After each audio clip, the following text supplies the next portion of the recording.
Hello and welcome. We're gonna get into another video. Today's video is the time we appreciate the Master League viewers, those people, because they do love this channel and always show the channel all the love. Like and share and subscribe. They always comment. They always appreciate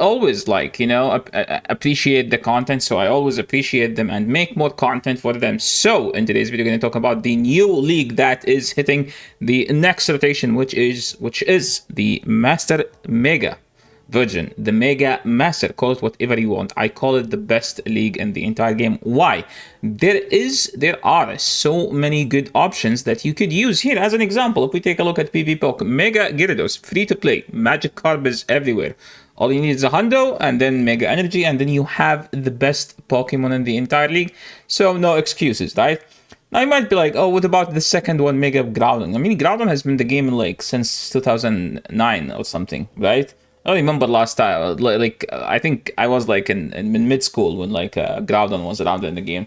Rayquaza Mega, same. It's even there before Mega Groudon. Lugia, Latios, Salamanca, Garchomp, Mega Kyogre. So all the dragons, all I care about is Mega Rayquaza. If you don't have Mega Rayquaza, you could use Mega Salamanca. If you don't have Mega Salamanca, you could do Latios, Garchomp, whichever dragon you have, you can use. There is no bad option here. Yeah, it's simply saying a dragon.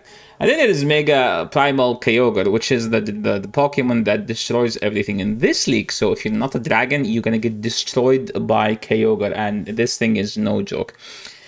So usually you have to use Palkia and another dragon, or another water that can handle, or another Pokemon that can handle Kyogre, because Kyogre is no joke. It hits like nothing you've ever seen in this game. Then there is the Alga, not Mega. There is Metagross Mega. I think Metagross Mega is like the newest added Pokemon to the league. So you could say about that. And then there is Lugia Shadow. So think of Lugia as a dragon that is not weak to dragon and does beat the dragons and has a play against the stuff that hard counter the dragons. So that's what you think of Lugia. So that's why Lugia, in fact, in this league is better than in Master League Open. Because here you use it as a Pokemon that soft lose to everything. Yeah, that's what Lugia is good at. Is that all the options? No, you could actually use something like Mega Caesar if you'd like me, or would like you just play Caesar in all leagues right now. You could also use something like what? Mega Latias. Latias or Latios. One of those two has Aura Sphere. I think that's a good one to use because it does help a lot. A Pokemon that people actually were using is Mega Heracross. Why Mega Heracross is good? It's one simple answer, and that answer is Mega Gyarados. Everyone uses Mega Gyarados, and there isn't that many Pokemons that can handle it. One of the best counters to it is actually Mega Heracross. Now, if you don't have Mega Heracross, you can just be like me and just use Mega Gyarados and stop whining. Well, no. Master League viewers, they don't whine. Those are the best viewers I have on this channel. You could also use something like Mega Titar. Mega Titar is actually good. It's actually great. So these are the Pokemons you would expect yourself to see in the Mega Master League. Now, what are the best teams? I looked at the previous video I made. There isn't that many changes, to be honest, but I did adjust some of the teams. As I said, every team has to have two ways to handle the Gyarados. So in this, we have the Mega Gyarados himself, and we have a Zacian. Close combat is super effective. And I found that Palkia is still a great Pokemon. In fact, I mean, Palkia is technically a Mega version, right? Well, no, it's not a Mega version. But yeah, you get what I mean. It's a Pokemon that has a very fast pacing. That's why Gyarados is actually the better Dragon Breath Water type Pokemon, because it's just stronger. With this one, you can do Gyarados Double Dogs. That's the thing about it. And if we're talking about Mega Groudon, the thing about Mega Groudon, Primal Groudon, you actually run Dragon Tail. Why do you run Dragon Tail? Because technically, the dragons hit Mega Groudon puts super effective, if not double super effective, or they are flies. Because with the Mega Rayquaza, it double resist mud shot. With Palkia, it can one shot you with Aqua Tail. So you need a way to handle those. So the best way to handle those, you just run Dragon Tail on Groudon, and you are actually good to go. And your team is basically two answers to Palkia in the back. So your first answer is Palkia itself. The second one could be a Zacian, could be a Metagross, could be a Florges. Florges was a Pokemon that I actually saw lots of people using during the Mega Master last time. It doesn't beat anything, like literally, it just glues to everything, but it has a way to not soak all the energy, it's just to stall the swap enough.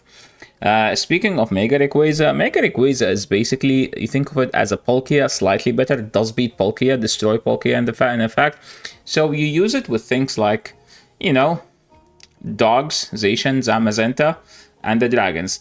Now, Eternus is actually a good Pokemon here. What does Eternus do? It beats all the dragons that aren't Mega.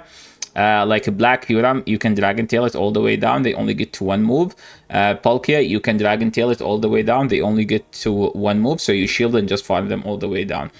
Similarly, Mega Salamanca is literally a Mega Rayquaza with Fly and Brutal Swing. So technically slightly less powerful, but has more baiting moves. So it's technically like a spammier version of Mega Rayquaza. And I actually do like it as Zacian, double flying Pokemons. So you use the Zacian as a way to handle the dragons, and then you have two ways to handle things like Palkia. If you get Kyogre. If you get Kyogre in the lead, you just get the hell out and go to this thing. What's this thing again? Lugia. As an example. And there is another Pokemon, actually, I just remembered last time people were using is Mega Venusaur, because it beats it has a good play into Zacian. It doesn't beat Zacian though. It destroys Kyogre. Well, it doesn't destroy Kyogre. It has a decent play into Kyogre and Gyarados. So this is one of the Pokemons that people won't find, or those people who skip throughout the video, because, you know, we mentioned it, but we did not provide a team. Now, Mega Primal Kyogre, you just need two Pokemons that beats the dragons, and it can handle anything that is not a dragon. So what is your anti-dragon Pokemon? Whether it's Eternus, whether it's Dialga, whether it's a Florges, or whether it's Zacian. Now, speaking of Mega Metagross is known for being a neutral Pokemon. You technically don't have anything that you target with this, because technically you're still weak to Mega Gyarados. What I would do, I would actually use it day one, because in day one, everyone would try to hard counter Mega Gyarados with like some Venusaur. I don't know what else people use, right? Things like that. And then you just lead Metagross, because people are going to try to counter Mega Gyarados, and then you just have something that beat them. So you they will try to be one step ahead. Well, congrats, you are 2 steps ahead, and that's why you use Mega Metagross. Mega Caesar is actually used to be the best Mega Steel, but now with Mega Metagross, they recently added to the game, it's no longer the best. As far as Gengar, if you want to have some fun, if you are one of those people who have a Shundo Gigantamax Gengar, I would actually just use it for fun, you know. And yeah, you just use two anti-dragons with it, because it dies to everything. Mega God of War is still a decent charmer, you know. You just run 3 anti-dragon Pokemons, and then you just try to have fun, right? T-Tar is just a sick-looking Pokemon. It's so freaking cool. I don't think it's the best. It's just so freaking cool to use, to be honest. And yeah, this is the teams I would recommend with T-Tar. And that's pretty much it for today. Thanks so much for watching. I hope you guys enjoyed this video. If you like the content, make sure to leave a like. If you're new to the channel, make sure to subscribe, and we'll catch you on the next video. Peace.